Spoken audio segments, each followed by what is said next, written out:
warahmatullahi wabarakatuh. Welcome back to my channel. Ini saya berada di Padalarang, tepatnya di Kars Citatah, di Gunung apa yang namanya ya? Gunung Habu apa ya? Gunung apa sih, lupa namanya. Gunung Habu gitu ya kalau nggak salah. Pokoknya di dekat pertambangan ini.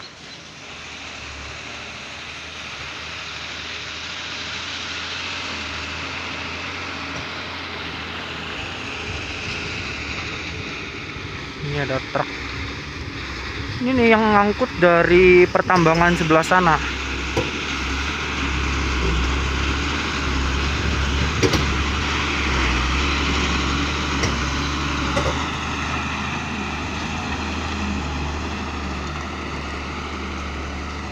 Memang ya,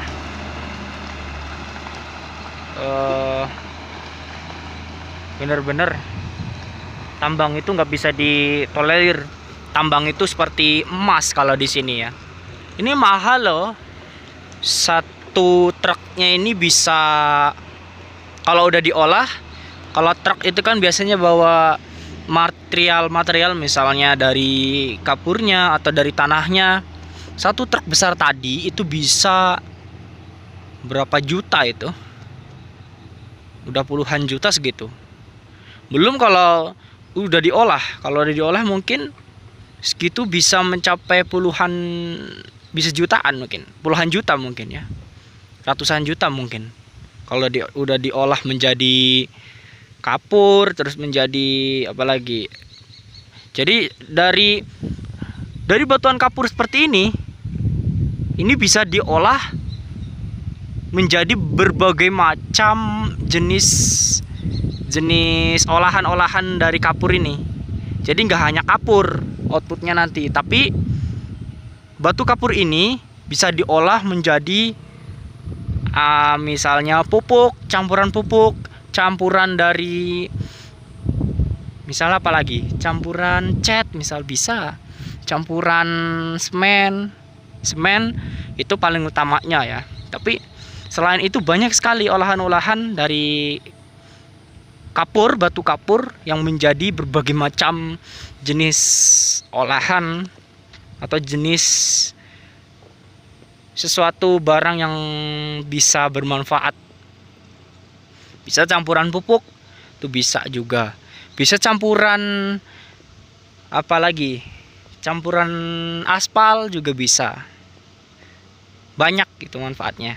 Oleh karena itu tambang di sini ya untung itu. Tapi ya kita harus tahu, kita harus lihat dulu lah. Ini karsnya udah seperti ini, krisis. Oleh karena itu ya nggak boleh lah ditambang terus. Nah ini namanya, ini bentukan dari kars ya, seperti ini. Ini bentukan kars. Ini berupa tebing kars yang kurang lebih 90 meter maaf. Kalau tingginya 20 meter, tapi kemiringannya ini bisa 90 derajat. Kemiringan batuan ininya ya. Nah ini namanya gua kars seperti ini. Yang di atas ini namanya jembatan kars nih. Ini jembatan kars yang nih di atasnya gua ini. Nah yang di sana yang kelihatan langit itu namanya jendela kars. Tuh yang itu tuh yang kelihatan langit tuh ya, tuh. Ini bentukan-bentukan kars. Ya, ini salah satunya ya, nggak semuanya saya jelaskan. Karena ya di sini cuma itu bentukan karsnya. Ini bukit kars. Tuh. Nah, ada yang nanya nih, di kars itu ada pohon-pohonan nggak? Di kars itu ada pohon-pohonannya juga. Nah nih, kalau nggak percaya, ini tumbuhan yang ada di tebing kars ini. Tuh, ini nih, tuh. Ini, ada kan? Ada. Kalau di sana namanya lumut itu. Itu lumut. Kalau yang ini tumbuhan-tumbuhan besar ini di sini, pohon-pohonan. Nih, tumbuhan berkayu istilahnya di sini. Tumbuhan berkayu juga bisa hidup di sini. Syaratnya apa sih? Syaratnya tumbuhan yang bisa atau tahan terhadap kerasnya batu kapur. Itu syarat yang pertama.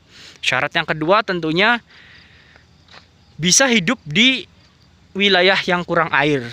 Kars ini adalah wilayah yang kurang air, wilayah yang sangat sedikit air, terbatas airnya itu hanya ada di bagian lembah. Nah, bagian sini ini kayak akan air di bawah sini. Tapi kalau kita lihat ke atas sana, ini nggak ada air di sini. Dari atas sana sampai ke bawah ini nggak ada air. Nih, nggak ada air. Jadi ada airnya di lembahnya di sebelah sana, di lereng sini. Di sini nggak ada. Oleh karena itu ini pohon-pohon ini adalah pohon yang kuat terhadap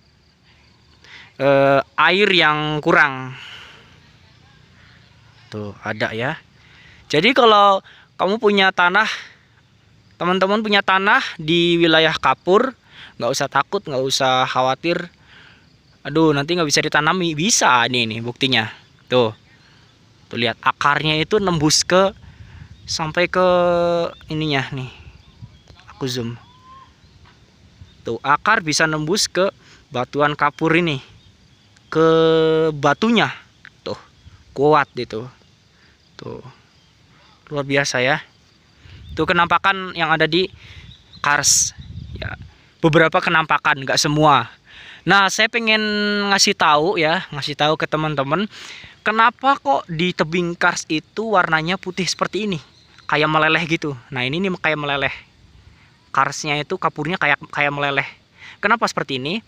Penjelasannya seperti ini. Penjelasannya ini disebabkan oleh larutnya batu-batuan kapur yang disebabkan oleh air hujan dari atas yang mengandung CaCO2 atau mengandung kapur di sini. Mengandung asam. Nah, ketika air hujan ini mengandung asam dari atas sini turun ke bawah, ini kalau air itu bersentuhan dengan batu kapur yang ada di sini, maka batunya ini akan kalah dengan air yang mengandung asam, maka meleleh lah. Tuh ke bawah. Itu bahasa sederhananya ya. Meleleh, seperti ini nih, tuh kayak meleleh. Ini namanya batuan solusional kalau dalam geologinya, atau batuan yang dibentuk atau batuan yang terkena apa namanya ini, pelarutan ya, batuan yang disebabkan atau yang terkena pelarutan oleh air. Terus udah aku jelasin itu, sekarang aku jelasin ini nih, aku mau jelasin. Nah, di tebing kars itu ada yang namanya join atau rekahan rekahan, patahan, bukan patahan, rekahan atau retakan. Nah, ini retakan nih. Nih. Ini retakan ini. Nah, ini retakan. Ini retakan, ini retak. Ada lagi retakan, coba cari lagi. Nah, ini retakan nih, ini retakan. Banyak retakan di sini. Penyebabnya apa? Kayak karena tadi proses pelarutan. Kalau yang meleleh ini karena larutnya itu air hujannya langsung bersentuhan dengan kapur, maka meleleh. Tapi kalau air hujannya itu masuknya lewat tengah-tengah sana, maka nanti ada celah di situ. Nah, dimana celahnya ini akan melebar, akan seperti membentuk celah baru, yang dimana celah itu yang disebabkan oleh air hujan yang mengandung asamnya itu. Nah, jadi melelehnya itu melalui rekahan, maka terbentuk rekahan-rekahan seperti ini ya, yang besar di atas tuh. Nih. Nah, nih seperti ini. Itu ya, itu penjelasan singkatnya. Terus saya ingin ngasih tahu tentang kok bisa terbentuk seperti ini. Gini, ini ceritanya dalam geologi, dalam buku sumber yang saya baca, banyak buku sumbernya. Saya ingin jelasin dulu kok bisa ini terbentuk seperti bulatan ini. Ini terbentuk karena awalnya ini tertutup seperti ini. Ini tertutup. Tapi ketika air hujan turun dari atas, ada rekahan di tengah sana, di atas sana. Rekahan kemudian membentuk itu namanya jendela kars. Nah, terbentuk jendela kars. Ketika pembentukan itu jendela kars terbentuk, maka air dari situ mengalirnya cari lagi wilayah yang lebih ini, yang lebih bawah lagi, maka mengalirnya ke sini. Ini yang lebih ringkihnya atau yang lebih bawahnya sebelah sini. Gitu, dari atas air hujan turun membentuk celah, bolong istilahnya. Bukit bagian atasnya bolong, terus kemudian air itu ke sini membolongi juga yang dinding sebelah sini nih, dinding ininya. Maka bolong lah, atas bolong, bawah pun bolong. Di sini dindingnya ini bolong juga akibat air. Seperti itu, akibat air hujan yang mengandung asam tadi. Tuh ya. Dari atas di sana tah. Airnya turun ke sini. Nah, ini nih. Kalau nggak percaya, silahkan lihat di sini. Ini ada lelehan, seperti batuan kapur yang meleleh, tapi skalanya besar nih segini. Ya karena dari ini, kemudian meleleh ke bawah. Nih di sini nih. Ini kapur dari lelehan atas ini. Itu ya. Itu penjelasan singkat dari saya. Semoga bermanfaat. Tapi nanti saya akan jelaskan lagi di sini. Gak hanya sampai di sini, saya akan jelaskan juga bagian tanah. Nah nih, di kapur itu nggak semuanya batuan kapur, tapi di kars itu ada yang bagian atasnya sini. Nih, tanah atasnya ini adalah tanah hasil erosi atau tanah hasil dari, bisa dari erosi, bisa dari larutan ini, apa namanya ini, larutan kars yang kemudian menumpuk di sini membentuk ini apa, tanah yang subur di atasnya nih, tanah humus atau juga tanah tuf atau tanah vulkanik. Kalau dekat dengan gunung api, ini tanah vulkanik. Atau di sini juga kalau jauh dari vulkanik, jauh dari gunung api, maka di sini tanahnya namanya tanah terra rosa. Jadi ini batuan kapurnya di bawah. Nih lihat. Ini tangan saya ya. Nih. Tuh, ini namanya batuan kapur nih. Tuh, ini lapisan batuan kapurnya. Ini namanya lapisan batuan kapur. Ini namanya lapisan tanah atas. Lapisan tanah atas biasanya ini kalau enggak hasil erosi dari ini, dari tebing, dari kapur ini, bisa membentuk seperti ini. Ini tanah ini. Atau juga bisa kalau dekat dengan gunung api, namanya tanah tuf vulkanik. Jadi batuan kapur, terus di atas batuan kapur ini terendapkan tanah lain. Ya ini tanah kapur, ini tanah lain. Dan ini nih yang lebih subur di sini. Area ini yang subur ini. Oleh karena itu, bagi lahan apapun, lahan kamu atau lahan teman-teman atau lahan siapapun, kalau